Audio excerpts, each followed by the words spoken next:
जय जगन्नाथ।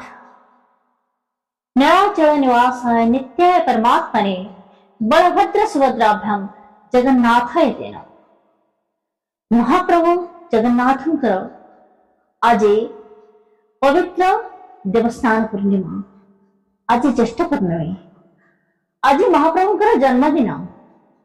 आज से रत्नवेदी ओह्लई आसती स्नान वेदी को दैत माने पहंडी करी रत्नवेदी स्नान वेदी को आनी था पवित्र स्नान करने कहीं आज ठाकुर जन्मदिन परा।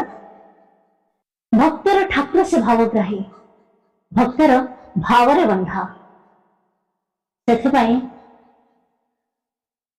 भक्त मन केबे भी से दुख दियंती नाही किंबा तार कौन सी आशा को अपूर्ण रखती नाही। ए संदर्भ रे एठी गोटे छोटिया उदाहरण देवाक चाहिए।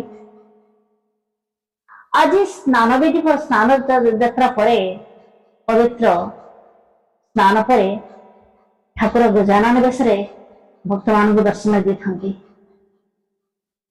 कहीं जानते बहु पुरातन कथा सुदूर कर्नाटक जड़े पंडित विद्वान थे गणपति भट्ट। नाम गणपति भट्ट था एवं महाप्रभु अग्रपूज्य गजानन से परम भक्त थे। से शुणा पाते पुरुषोत्तम साक्षात परम ब्रह्म विद्यमान। से सुदूर कर्नाटक धाई आसी पुरुषोत्तम परम ब्रह्म दर्शन उद्देश्य पुरुषोत्तम पहुंची से देखती तो रत्नवेदी जिते से आराध्य को दर्शन करने को चाहती से कौन देखुं असंपन्न अवयव, हाथ नाही, गोड़ नाही, चका चका आखि जोड़िए, ये कौन परम ब्रह्म, ये कौन आराध्य गजानन। दुखरे भांगी पड़े भक्त। इच्छा है रहा किंतु एत दूर तो आसी कौन करेंगे से सीधा चलिए सिद्ध महावीर पाखु से रात्रि जापन करेंगे परदिन सकाळे निज राज्य को प्रत्यावर्तन करेंगे। भितर राति हो जाए समस्त निद्रागत। महाप्रभु भक्तर दुख सही पारे, अभिमान सही पारे, रूप को देखी भक्त तार आराध्य को न पाई फेरी जावाक बसी से कहा को निराश करती। मुदिरथ को आदेश देले स्वप्न रे, अरे उठ, मो भक्त आसी ता आराध्य दर्शन न पाई फेरी जावाक बसी, जा ताको कहबो, ताको उठा, ताको कह काली मोर स्नान यात्रा।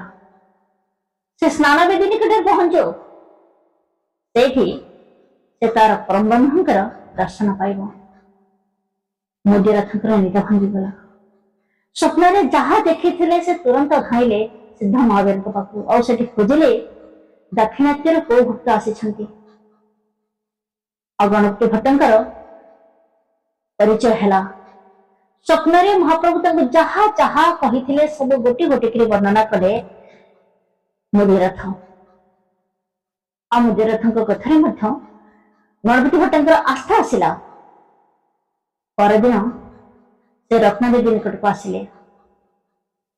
से बसी निज आराध्य गजानन से स्तुति करने को लगे। ए भितर चतुर्धावर्ती आसे रत्नवेदी स्नानवेदी चका उपस्थित हो सारी। महास्नान सरिबा परे हठात गणपति चक्षु उन्मोचन है। सामने कौन देखुंट महाप्रभु जगन्नाथ साक्षात गजानन रूप विद्यमान। शुभ्र वर्ण, शुभ्र वस्त्र, शुभ्र पुष्प आच्छादित, चतुर्भुज एक हस्ते पाश, अन्य हस्ते अंकुश, आ गोटे हाथ पद्म पुष्प सहित चतुर्भुज वरद हस्ते अभय प्रदान करुछि जनता को भक्तवान को। गणपति भट्ट भाव विभोर हो पड़े अभिभूत हो पड़े आराध्य को दर्शन कर लोटी पड़े महाप्रभु को पाद तले निजर भूल पाए ठाकुर को पाखे क्षमा प्रार्थना कले। आउ से दिन आज पर्यंत ए प्रथा प्रचलित हो आसुचे स्नान पर महाप्रभु गजानन बेश भक्तवान को दर्शन दे था।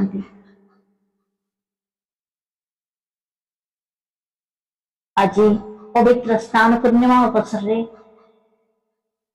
मोर अगणित भाई भाई मान को हृदय अभिनंदन रहुछि।